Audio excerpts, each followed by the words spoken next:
kamusta mga kares? Magandang hapon. So,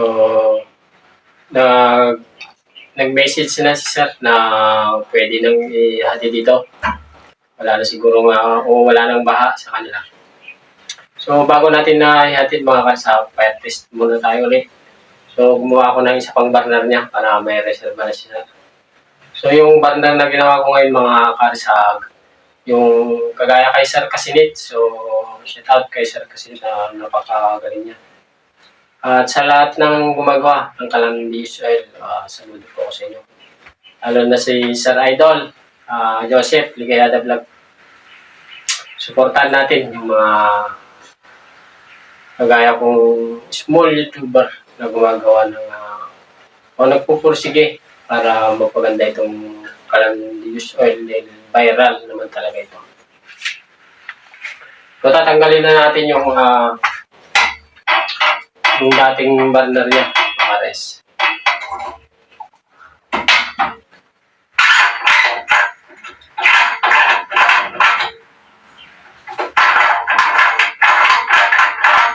Ito po yung ginamit ko nung nakaraan last vlog ko nito.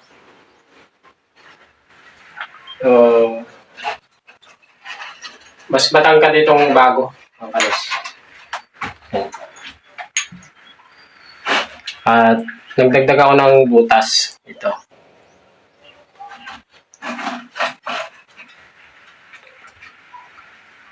So kung mapapanood nyo yung isang vlog ko sa yung pinaka oil extractor niya, naiiwan na doon. Doon sa pinaka thread niya. So itatry naman natin to para bahala na lang si sir na mamili kung anong gusto niyang apoy na maganda. So, bago natin i-deliver to. So, ito yung nadagdag dito lang mga kares, yung lagayan ng controller niya. Tsaka ito, mga kares. So, hindi ko na pinakita yung paggawa nito dahil marami tayong mga kasamang magagaling talaga na gumawa. Nozzle, kay sir, kay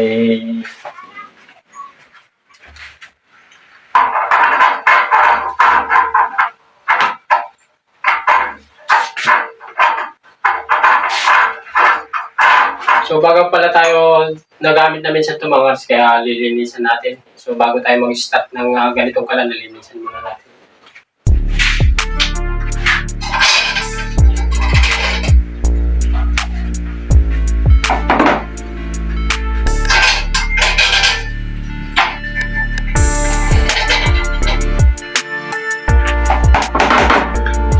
Gumamit lang po kayo ng kutsara na hindi ginagamit.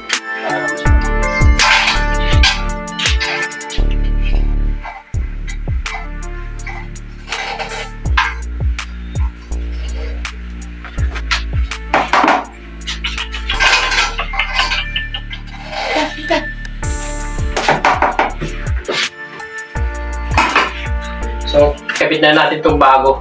Itong bagong nozzle, burner.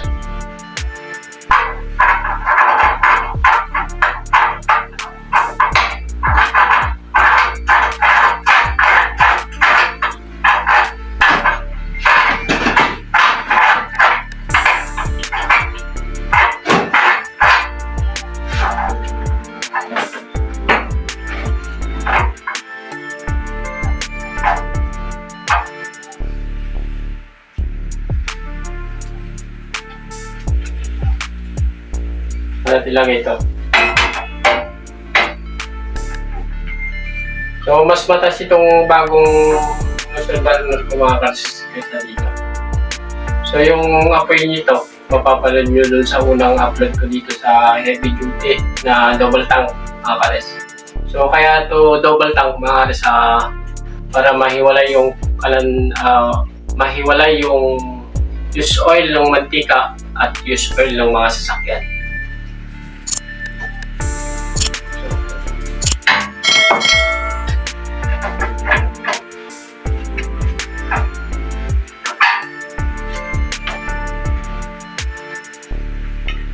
So kay sir, i-create ko lang itong nozzle burner niya para masentro.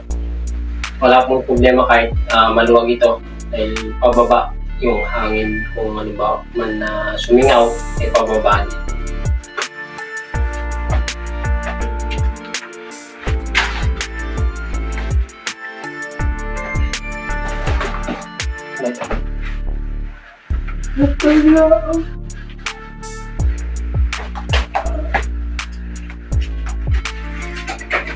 So maganda lang tayo ng lighter, tissue.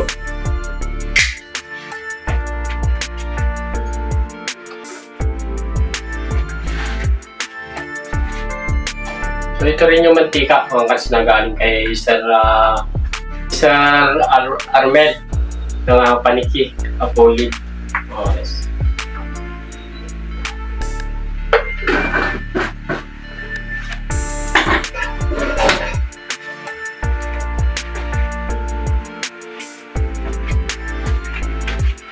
So, usual lang motor ang meron tayo mga ito na yung gagamitin natin. Para sa maliit, itong maliit na tangke, para sa langis ng mga sasakyan, mga alis.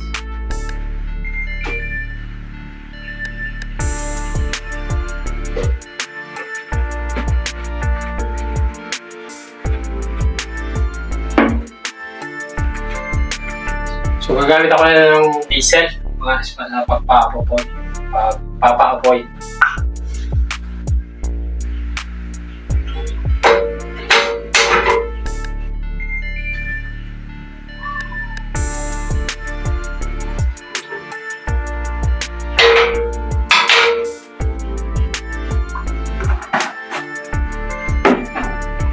Pwede yung haluan ng konting fish oil ng mga sasakyan.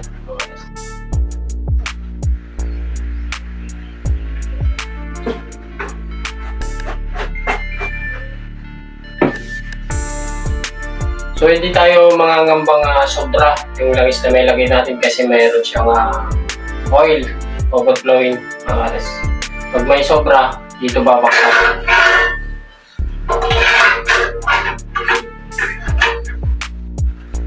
So maglagay na tayo tissue.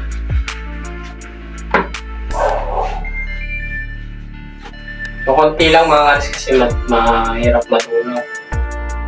Matagal.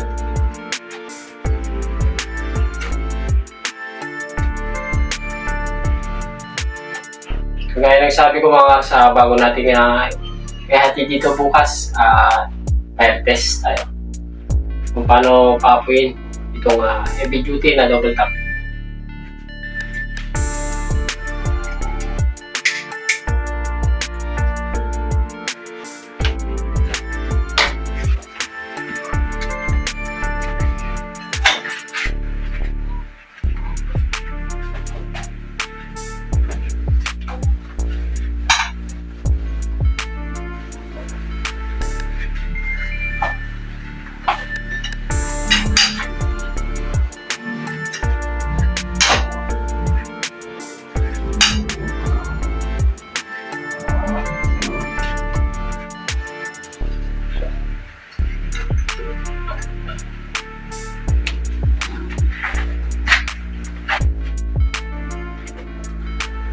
So hindi tayo makapag-fire test sa labas kasi wala tayong bakuran mga alis. Ito lang tayo sa kusina ko. So kay sir, meron ditong pinaka palatandaan kung saan siya susukay. Para hindi na siya papaling-paling ng liko kasi hindi natin kumbaga DIY lang itong ating ginawang chamber. Nilagyan ko siya ng ganito at may pagsasalpakan siya dito sa chamber na.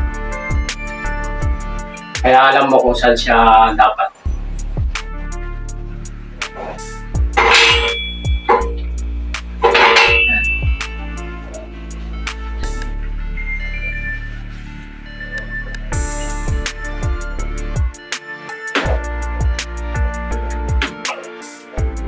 So, painitin lang natin ng konti mga kalis para pag may na siya ng konti, lagyan na natin ng konting hangin din.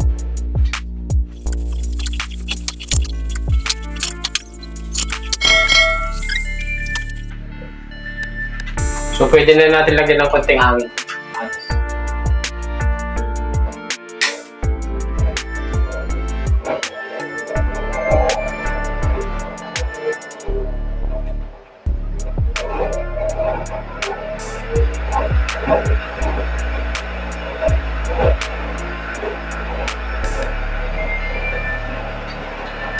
So alalay lang sa hangin para hindi siya mamatay mga karas kasi hindi pa siya gaano mainit.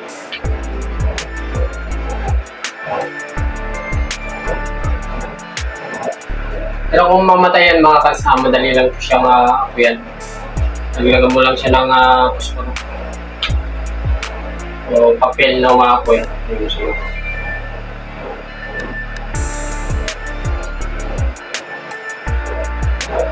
Dahil crudo itong ating ginamit.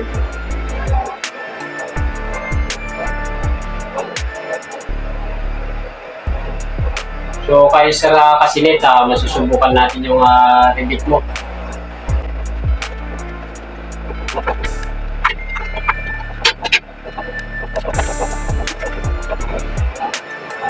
So shoutout nga pala kay Mama Janet Dungdung ng Kuwait Balak ng Kuwait. So isusunod ko na yung sayo dito ma'am. Maraming salamat sa tiwala. Ang bait ni ma'am.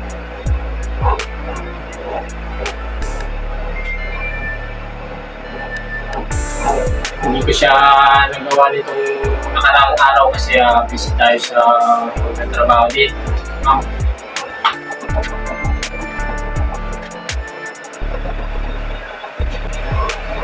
So pwede na tayong magpatak dito sa useful ng sasakyan mga kares para magkapundo na ito. So patak-patak lang ito para saktong maubos yung diesel.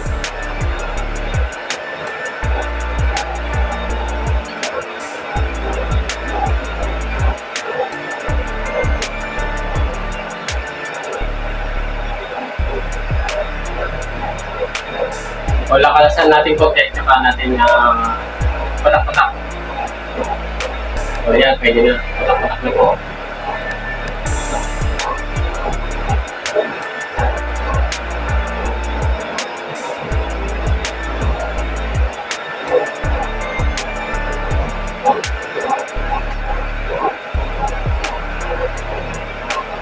Kaya lang sabi ko mga karas, pag patak-patak dito, patayin niyo muna.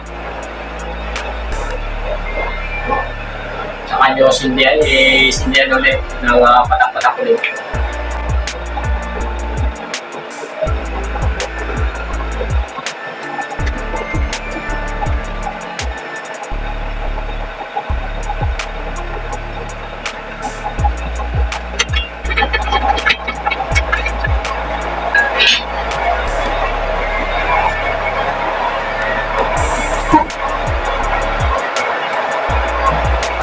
So effective itong isang burner natin makakasa malakas.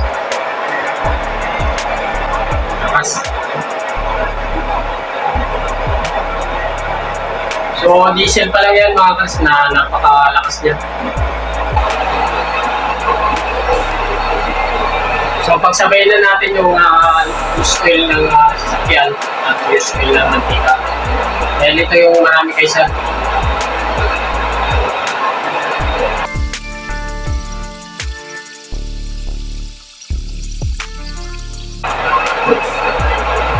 So, lakas ng apoy niya, o kares.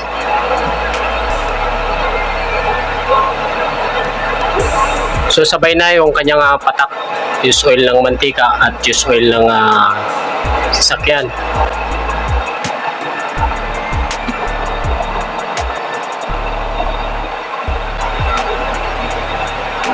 So, hindi tayo mangangambang masupran yung lamis. Kasi meron tayong may overflowing niya. So, dito mapupunta yung sobrang lamis. So, ito yung bantay mo sa masupran yung overflow. So, pag nag-overflow, hinahanap mo po ito.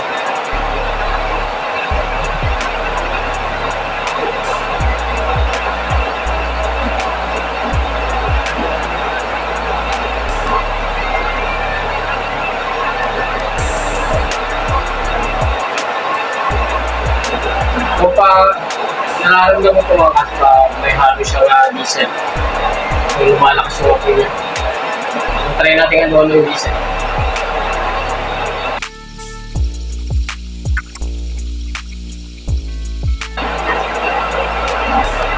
So, pwede po mag-mix yung diesel tsaka oil ng mga sasakyan. Pwede po. Dahil lumalaki yung apoy niya kung may halong diesel. So ito siguro yung nagpapalit sa kalan ni Sir kasi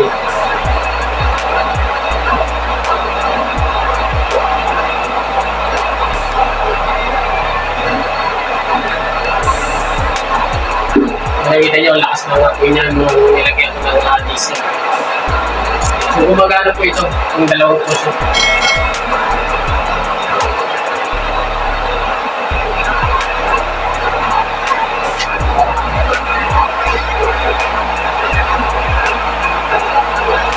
So ayun na, pumapatak silang dalawa, mga kares.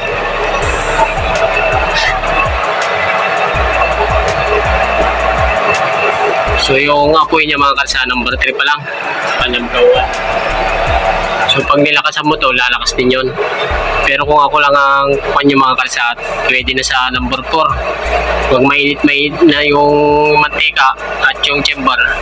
So maintain nyo na lang sa number 3 para hindi mapirsa yung blower nyo at yung chamber nyo. So kaya naman po niya lumakas. So i-try natin i-pull mga kares.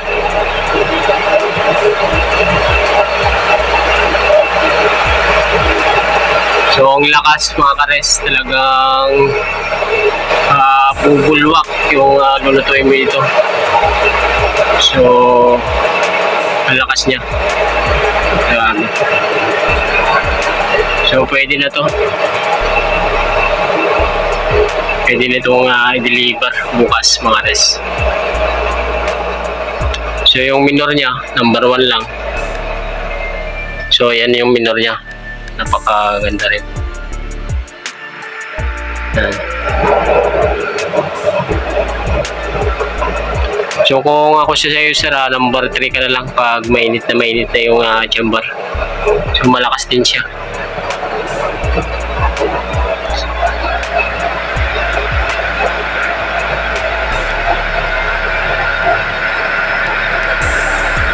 So number 2 lang yan sir, number 2. So napakaganda ng apoy niya.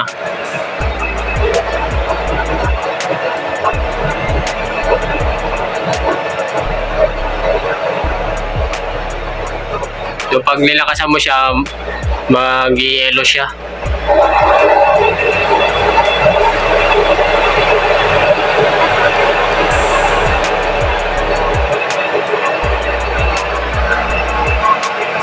So number 2 po yan.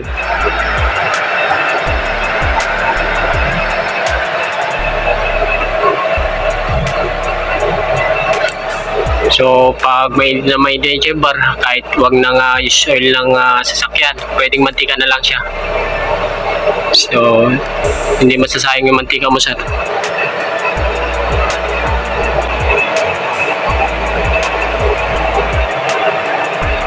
So patayin na natin. Ayan. So ganyan sir, pag malapit ka na matapos, patayin mo na to. So hayaan mo lang yung blower hanggang sa maubos yung apoy.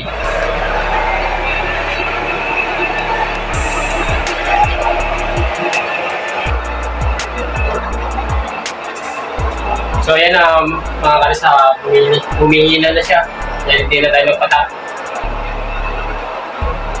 So kung halimbawa kayo tumagas na langis dito sa overflowing yung mga kares, pwede nyo dito may close na lang.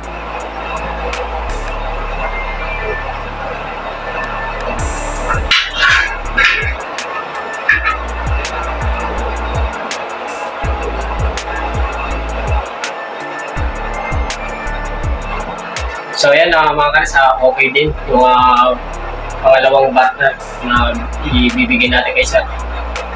So yung isa mas blue siya, pero itong isa mas malakas, kaya may pampipilian si sir. So kay Sir Armel, abangan nyo ng bukas. dadalhin na namin ng anak ko. So, nandito muna mga kalas, kung hindi ka pa nakapag-subscribe, mag-subscribe ka na po sa channel ko.